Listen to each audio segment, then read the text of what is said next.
Okay, today I'm gonna demonstrate this scalable system for multi-tenant data ingestion and processing, which is deployed on the AWS. So first of all, let's see the SQS for this project.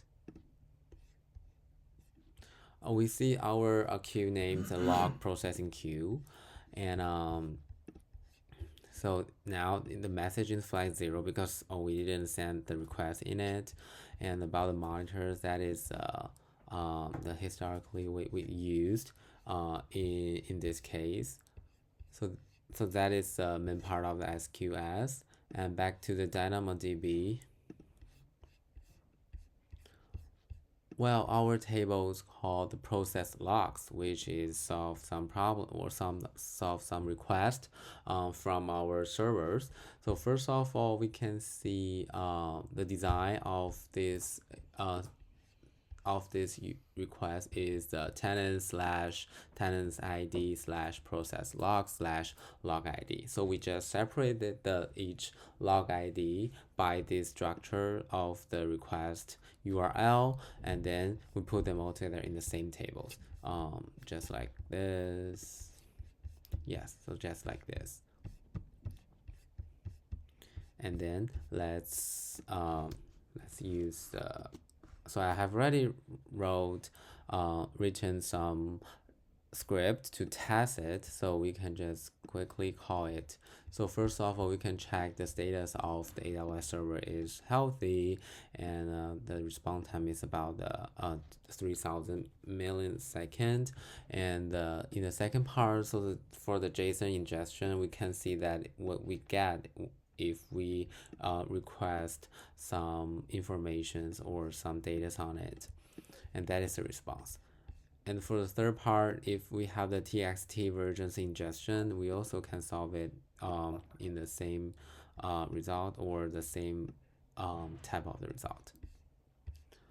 And if we have for the multi-tenant scenario, we can see that it can be successfully separated by our structure of the request URLs, even though we all put them all together in the one tables.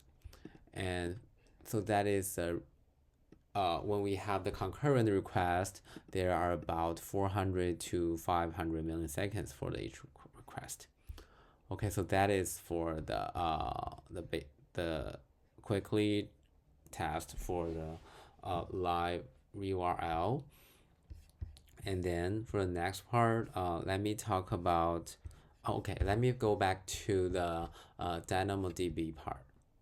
We can see there is a new thing we just create from the previous call.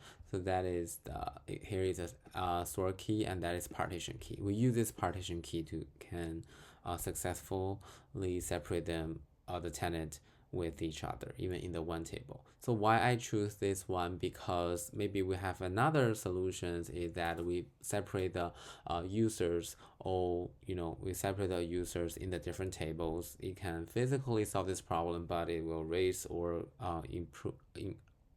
increase our management cost. So I think we can use this partition keys can perfectly solve this problem. And in the main models and the storage, we strictly use a tenant ID as a headers, which can make sure that every data be separated.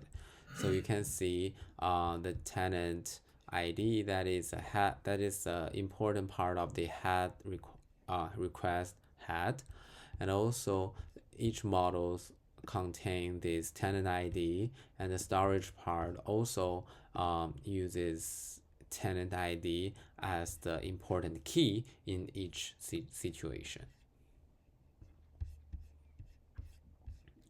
Okay, I think that is the main part.